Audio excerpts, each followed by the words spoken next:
السلام علیکم ورحمۃ اللہ وبرکاتہ۔ ان الحمد للہ نحمده ونستعینه ونستغفره ونعوذ باللہ من شرور انفسنا ومن سیئات اعمالنا، من يهده الله فلا مضل له ومن يضلله فلا هادي له، أشهد أن لا إله إلا الله وحده لا شريك له وأشهد أن محمدا عبده ورسوله، أما بعد فإن أحسن الحديث كتاب الله وخير الهدي هدي محمد صلى الله عليه وسلم وشر الأمور محدثاتها وكل محدثة بدعة وكل بدعة ضلالة وكل ضلالة في النار۔ يا أيها الذين آمنوا اتقوا الله حق تقاته ولا تموتن إلا وأنتم مسلمون۔ يا أيها الذين آمنوا اتقوا الله وقولوا قولا سديدا يصلح لكم أعمالكم ويغفر لكم ذنوبكم، ومن يطع الله ورسوله فقد فاز فوزا عظيما۔ أعوذ بالله من الشيطان الرجيم، بسم الله الرحمن الرحيم۔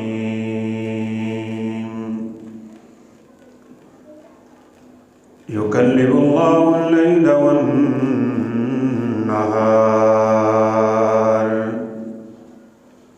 إن في ذلك لعبرة لأولي الأبصار۔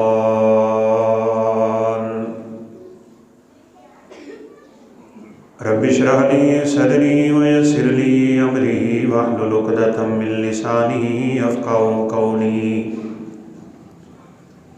رب زدني علما سبحانك لا علم لنا إلا ما علمتنا إنك أنت العليم الحكيم۔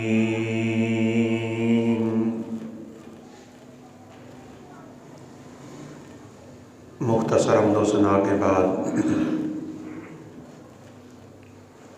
قرآن مجید میں اللہ رب العزت نے دن رات کے آنے جانے میں، بدلنے میں،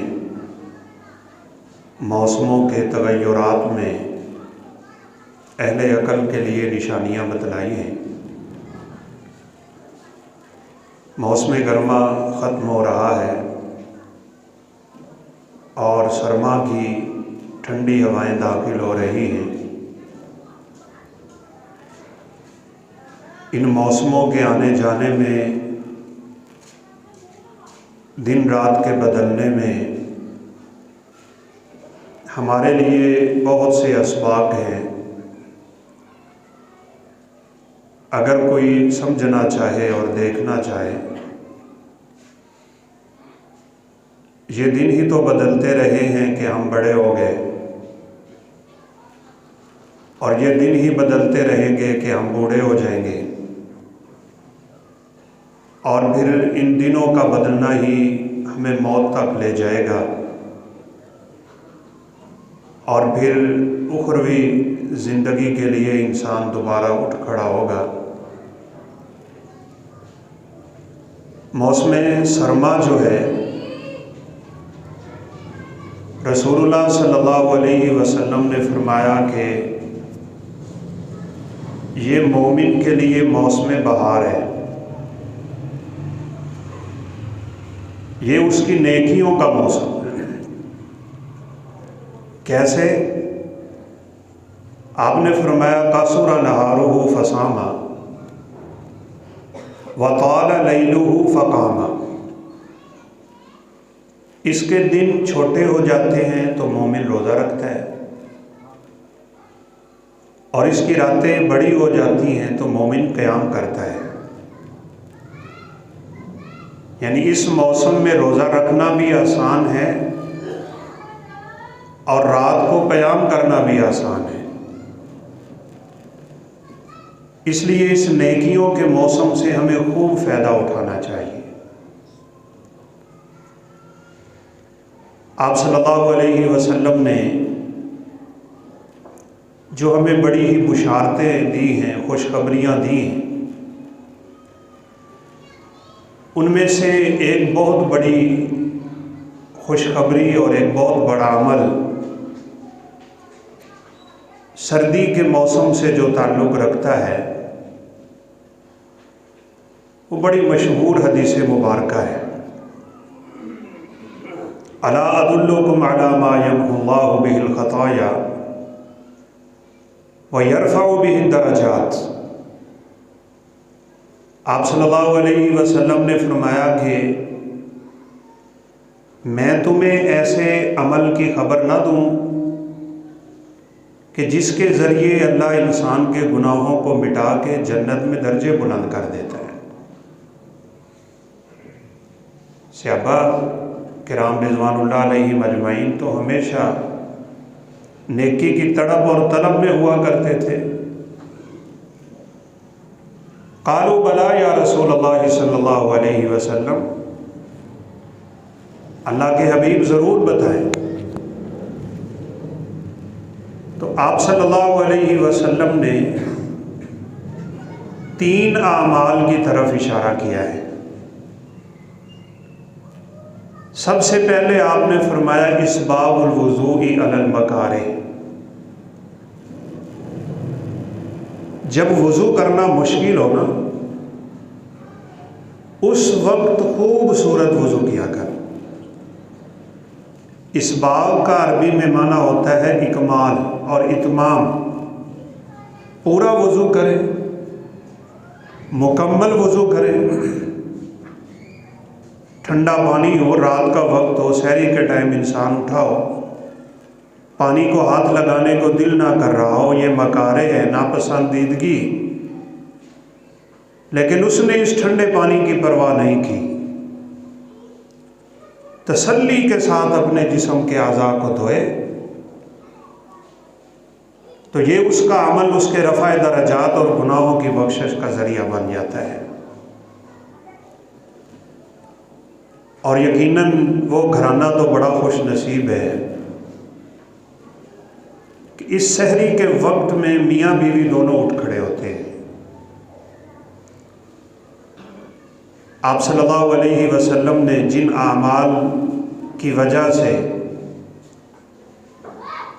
اتنی بڑی بشارت سنائی کہ اللہ رب العزت بعض لوگوں کو دیکھ کے مسکراتا ہے۔ ویسے تو وہ نظر رحمت سے کسی کو دیکھ لے تو جہنم حرام ہے، تو جس کو دیکھ کے اللہ رب العزت مسکرا ہی پڑے، اس کی خوش نصیبی کا کیا کہنا۔ تو آپ صلی اللہ علیہ وسلم نے فرمایا کہ وہ شخص جو رات کو اٹھا ہے، پچھلا پہر 2 حصے رات کے بیت گئے، تیسرا داخل ہو چکا، بڑا بابرکت وقت ہے۔ ینزل ربنا کل لیلۃ الی السماء الدنیا حین یبقی ثلث اللیل، جب رات کا ایک حصہ رہ جاتا ہے تو اللہ رب العزت کا نزول آسمان دنیا پہ ہو جاتا ہے۔ جب کائنات کا مالک خود کہہ رہا ہو کہ مانگو مجھ سے کیا مانگنا ہے، حل من مستغفر، ہے کوئی گناہوں کی بخشش طلب کرنے والا، میں اس کے گناہوں کو معاف کر دوں، ہے کوئی رزق کا متلاشی مجھ سے رزق مانگے۔ آپ نے فرمایا اس وقت یہ اللہ کا بندہ اٹھا، صاف ظاہر ہے نرم گرم سا بستر چھوڑنا کون سا آسان ہے، لیکن صاف سی بات ہے، حفت الجنت بالمکارہ، جنت کو حاصل کرنے کے لیے بڑی محنت چاہیے۔ کسی اچھی سوسائٹی میں آپ نے مکان لینا ہو تو بڑی رقم چاہیے، اس دولت کو اکٹھی کرنے کے لیے بڑی محنت چاہیے۔ جنت کا حصول ہم نے اتنا آسان کیوں سمجھ لیا ہے؟ کہیں یعنی ہم دھوکے میں تو نہیں رہیں گے؟ ام حسبتم من تدخلوا الجنہ ولما یعلم اللہ الذین جاہدوا منکم، اللہ فرماتے ہیں تم کیا گمان کرتے ہو کہ بس آرام سے جنت میں چلے جاؤ؟ ابھی تمہارے پاس تو پہلے ہی لوگوں کی مثالیں ہی نہیں آئیں، اللہ نے تمہیں آزمایا ہی نہیں ہے، تم نے ابھی جہاد بھی نہیں کیا۔ ان کی حالت تو یہ تھی کہ زلزلوا، وہ مصیبتوں میں ہلا دیے گئے، حتی یقول الرسول والذین آمنوا معہ متی نصر اللہ، حتیٰ کہ رسولوں کی زبان پہ یہ کلمہ آ گیا تھا کہ اللہ کی مدد کب آئے گی۔ ان رستوں سے گزر کے وہ جنت میں پہنچے۔ اگر ہم آج سردی کے موسم میں اتنا بھی نہیں کر پا رہے تو پھر شاید ہمیں اپنے لیے بہت زیادہ استغفار کی ضرورت ہے۔ فرمایا کہ یہ اللہ کا بندہ اٹھا، پھر اس نے ایقظ اہلہ، اس نے اپنے گھر والوں کو بھی اٹھایا۔ فَإِنْ أَبَتْ نَضَحَ فِي وَجْهِهَا، اگر وہ گہری نیند سوئی ہوئی ہے تو اس نے پانی کا تھوڑا سا چھینٹا لیا اور اس کے چہرے پہ مارا اسے جگانے کے لیے۔ یا گھر والی پہلے اٹھ گئی اور اس نے یہی کام اپنے خامند کو جگانے کے لیے کیا ہے۔ تو آپ صلی اللہ علیہ وسلم نے فرمایا یہ جب اللہ تعالیٰ کے سامنے کھڑے ہوتے ہیں نا دونوں، تو اللہ رب العزت ان دونوں کو دیکھ کے مسکرانے لگ جاتا ہے۔ تو یہ سردیوں میں بہت آسان۔ ایک حدیث مبارکہ میں ہے کہ رسول اللہ صلی اللہ علیہ وسلم عشاء کی نماز کے بعد باتیں کرنا اس کو بڑا ناپسند جانتے تھے۔ کان یکرہ النوم قبلها والحدیث بعدها، عشاء سے پہلے سونا اس کو بھی آپ اچھا نہیں سمجھتے تھے، اور عشاء کے بعد باتیں کرنا اس کو بھی رسول اللہ صلی اللہ علیہ وسلم اچھا نہیں سمجھتے تھے۔ اس کی وجہ کیا ہے؟ اگر کوئی مغرب کے بعد سو گیا عشاء سے پہلے تو اس کی عشاء کی نماز نکل جائے گی، رہ جائے، اور اگر عشاء کے بعد وہ گپے مارتا رہے گا تو فجر کی نماز نکل جائے گی، تہجد بھی نہیں پڑھ پائے۔ اس لیے بلا ضرورت عشاء کی نماز کے بعد جاگنا ہی نہیں چاہیے۔ ہاں کوئی ضرورت ہے، کوئی دین کی بات ہے، کوئی اہم مسئلہ ہے تو وہ تو رسول اللہ صلی اللہ علیہ وسلم بھی سیدنا ابوبکر اور عمر کے ساتھ مسلمانوں کے اجتماعی مسائل میں گفتگو کر لیا کرتے تھے۔ تو بہت بڑا خوبصورت عمل سردیوں کے موسم میں جو ہمیں کرنا ہے، اللہ رب العزت ہم سب کو توفیق دے کہ صبح کے وقت اٹھیں اور مسنون اذکار کے بعد خوبصورت وضو کریں۔ یہ خوبصورت وضو کی بات میں اس لیے کر رہا ہوں کہ ہمارے بعض آباء بڑا چلتا چلتا وضو کرتے ہیں، بالخصوص جن بیچاروں کی عادت ہوتی ہے نا کہ تکبیر کے وقت مسجد میں آنا ہے، پاک دوڑ لگی ہوتی ہے ان کو، اور دوڑ کے نماز میں شامل ہونے کی عادت بنی ہوئی ہے۔ حالانکہ اس سب کچھ سے رسول اللہ صلی اللہ علیہ وسلم نے منع فرمایا۔ اذا سمعتم النداء فامشوا الى الصلاة فعلیکم السکینۃ والوقار، فرمایا جب تم مسجد سے ندا سنو، پکار آ گئی، اذان کی، بلا لیا گیا نماز کے لیے، اطمینان، وقار، سکون اور عزت اور احترام سے مسجد کی طرف چلنا شروع ہو جاؤ۔ بیٹھا رہا اور بعض بیچارے تو پھر اتنا بیٹھتے ہیں کہ نماز ہی لیٹ کر لیتے ہیں۔ سنن ترمذی کی روایت ہے، رسول اللہ صلی اللہ علیہ وسلم نے فرمایا تلک صلاۃ المنافق یجلس یترقب حتی کاد الشمس بین قرنی الشیطان فقام فنکر اربعا، بیٹھا ہے، گپے ماری جا رہا ہے، سورج ڈھل رہا ہے، عصر کی نماز نکل رہی، اسے پرواہ نہیں ہے، حتیٰ کہ سورج غروب ہونے کے قریب ہو جاتا ہے تو آپ صلی اللہ علیہ وسلم نے فرمایا اٹھ کے کوے کی طرح 4 ٹھونگے لگاتا ہے، فرمایا تل کا صلاۃ المنافق، یہ منافق کی نماز ہے۔ نماز کے لیے تو مومن کو بڑا پابند ہونا چاہیے، اذان سنتے ہی مسجد کی طرف چل پڑے۔ یہ جو 3 چیزیں اس حدیث میں ہیں جن کا ہم ذکر کرنے لگے ہیں، ان میں ایک یہی ہے کثرت الخطا الی المساجد، 3 عمل جو انسان کے درجات کی بلندی کا ذریعہ ہے، گناہوں کی معافی کا باعث ہے۔ فرمایا اسباغ الوضوء علی المکارہ، کثرت الخطا الی المساجد، وانتظار الصلاۃ بعد الصلاۃ، اور فرمایا فذالکم الرباط فذالکم الرباط فذالکم الرباط۔ ٹھنڈے پانی سے وضو کرنا ہو تو خوبصورت وضو کر لے۔ آپ صلی اللہ علیہ وسلم سفر میں تھے،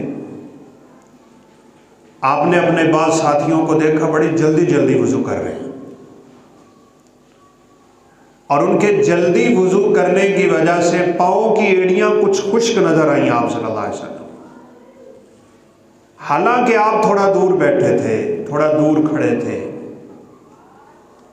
اور آپ صلی اللہ علیہ وسلم کی یہ عادت شریفہ ہے، سنت مطہرہ ہے، آپ اونچی آوازوں میں باتیں نہیں کرتے تھے، آپ بڑی دھیمی الفاظ کے مالک تھے، بڑی خوبصورت گفتگو تھی آپ کی، اللہ کے خطبہ جمعہ کے بارے میں آتا ہے کہ آپ بڑی کڑکدار آواز میں پڑھاتے کہ آپ کی آنکھیں سرخ ہو جاتی تھی اور آواز آپ کی بلند ہوتی تھی، اور یوں لگتا تھا کہ جیسے کوئی لشکر حملہ آور ہو رہا ہے اور آپ اس سے ڈرا رہے ہیں۔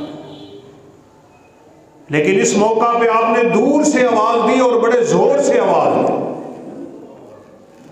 فرمایا ویل للعقاب من النار، ویل للعقاب من النار، یہ جو اپنی ایڑیاں خشک چھوڑ رہے ہیں وضو میں سستی، کاہلی اور لاپرواہی کی وجہ سے، ان ایڑیوں کے لیے جہنم کی آگ ہے، جہنم کی آگ۔ اس لیے یہ وضو اور نماز کے مسئلوں کو ہمیں معمولی نہیں لینا چاہیے۔ وضو کی بہت بڑی فضیلت ہے، جس چیز کو اللہ فضیلت بہت زیادہ دیتا ہے اس میں سستی کی وجہ سے پھر عذاب بھی زیادہ ہوتا ہے، یہ نقطہ آپ یاد رکھیں۔ جہاں فضیلتیں بہت ہوتی ہیں وہاں پھر انسان کی کمی کوتاہی اس کے لیے بڑا نقصان دہ ثابت ہوتی ہے۔ صحابہ کرام رضوان اللہ علیہ مجمعین وضو کر رہے ہیں، آپ صلی اللہ علیہ وسلم دیکھ رہے ہیں۔ ویسے یہ ذمہ داریاں ہیں علماء کی، قراء کی، ائمہ مساجد کی، لوگوں کا وضو بھی درست کروائیں اور لوگوں کی نمازیں بھی درست کروائیں۔ لوگوں کی بھی ذمہ داری ہے، وہ یہ مسائل سیکھیں، نماز پڑھ کے دکھائیں، اپنے قاری صاحب کے سامنے کھڑے ہو، صحیح نماز پڑھیں اور انہیں کہیں جی دیکھیں میری نماز صحیح ہے، انہیں اپنی نماز سنائیں، اس میں شرم کی کیا بات ہے۔